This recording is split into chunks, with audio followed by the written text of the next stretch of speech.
If I ask you to think about our brains, there's a way to think about what our brains do in a very, very simple way. These are called the 4 functions of the brain. I'm going to ask you to write them down. The 4 things our brains can do, one is called absorb. And all this means is ever since I was born, I have been like a sponge pulling in information.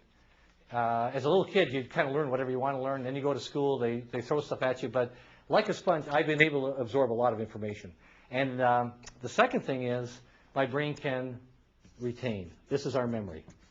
This is a different function. Not only can I absorb it, but I can also store it. And as you get older, it gets harder and harder to find out where you stored it.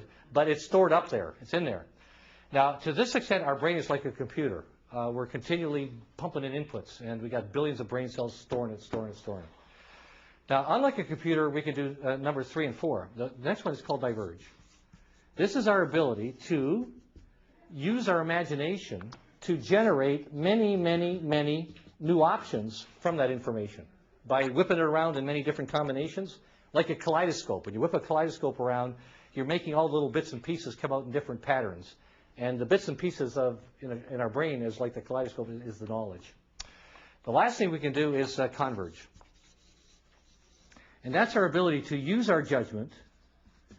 And see here we didn't use our judgment up here on the diverge part. Now what in the world happened between Mike and I? I asked all of you to do which one of these 3. When I put that sheet up, I was asking you to do this.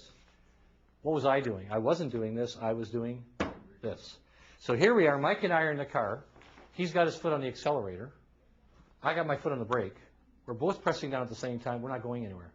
The car is going rum, rum. We're losing gas, and we're getting very frustrated.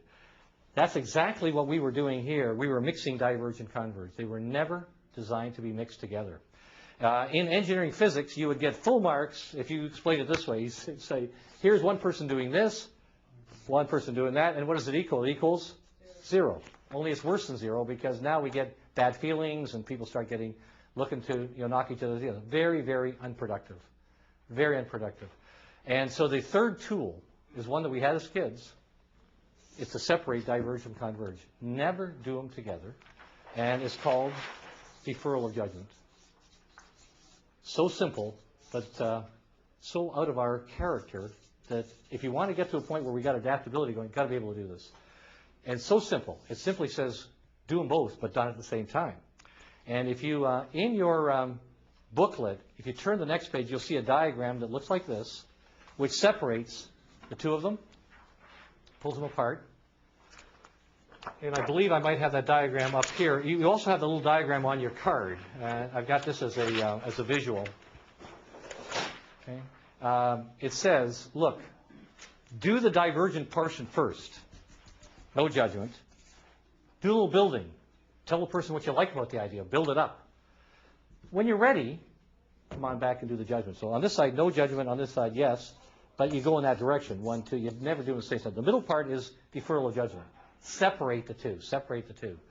Okay? And this is the secret, the biggest secret, simple secret to any kind of creative thinking. And people who master this, you really are in control of everything that you do, communication, everything you do. Okay, now, obviously, this would seem like a logical thing. Okay, it would seem that way, but we're obviously not that good at it, like what we just went through. How do we get good at it? Let's practice.